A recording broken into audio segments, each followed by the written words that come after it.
ప్రపంచంలోనే ప్రఖ్యాతిగాంచిన ప్యారెట్ గన్లు ఉన్నాయి. ఇక్కడ ప్రజల భూములు కోల్పోయి, ఇక్కడ ప్రజలు అన్ని వాళ్ళ ఆస్తులు కోల్పోయి ఈరోజు ప్రభుత్వానికి ఆదాయం ఇస్తున్నారు. నేను తెలుగుదేశం నాయకులకి ఇక్కడ ఉండే కోడూరు కానీ లేకపోతే మిగతా తెలుగుదేశం నాయకులు అందరూ కూడా నేను విన్నపం చేస్తా ఉన్నాను.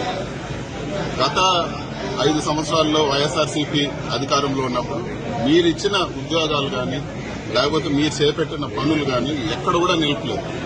ఉద్యోగాల్లో 15,000, 20,000 చేసుకునే వాళ్ళందరూ కూడా చిన్న స్థాయి కుటుంబాలు, చిన్నవాళ్ళు. ఆ ఉద్యోగం పైనే వాళ్ళ కుటుంబం జరిగే పరిస్థితి ఉంటుంది.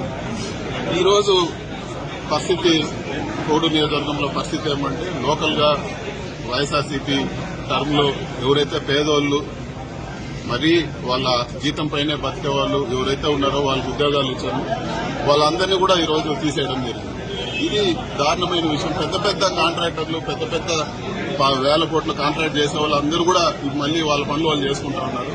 చిన్న ఉద్యోగస్తులు 15,000, 12,000 చిన్న ఉద్యోగస్తుల పైన మీ ప్రతాపం చూపడం కరెక్ట్ కాదు. మీకు వీలవుతే మీరు ఇంకా మేము ఒక ఉద్యోగం ఇస్తే మీరు 5 ఉద్యోగాలు ఇంకా మేము సంతోషిస్తాము, ప్రజలకు ఉపయోగపడుతుంది. అంతేగాని చిన్న పేదోళ్ల పైన మీ అధికారం చూపించి వాళ్ళ ఉద్యోగాలు పీకడం భావ్యం కాదని చెప్పి కూడా నేను తెలియజేస్తా ఉన్నాను. ఈ ఉద్యోగాల ఎవరైతే ఉద్యోగస్తులు ఉన్నారో వాళ్ళందరినీ కూడా తిరిగి ఉద్యోగంలోకి తీసుకోవాలని చెప్పి కూడా వాళ్ళు కూడా కోర్టుకు పోవడం జరిగింది. వాళ్ళందరినీ కూడా ఉద్యోగంలోకి తీసుకోవాలని చెప్పి కూడా నేను కోరుతాను. మీ ద్వారానే మీరు చేయండి. వాళ్ళ దగ్గర మీరే క్రెడిట్ పొందండి, కానీ వాళ్ళ కడుపు మాత్రం కొట్టద్దని చెప్పి నేను ఈరోజు కోరుతా ఉన్నాను. అంతేకాకుండా మంగంపేట మిల్స్ ఆస్తులు అమ్ముకొని అప్పులు చేసి బ్యాంకుల్లో అంతా ప్రతి ఒక్కరు కూడా ఈరోజు మిల్స్ పెట్టుకొని రన్ చేసుకుంటా ఉన్నారు.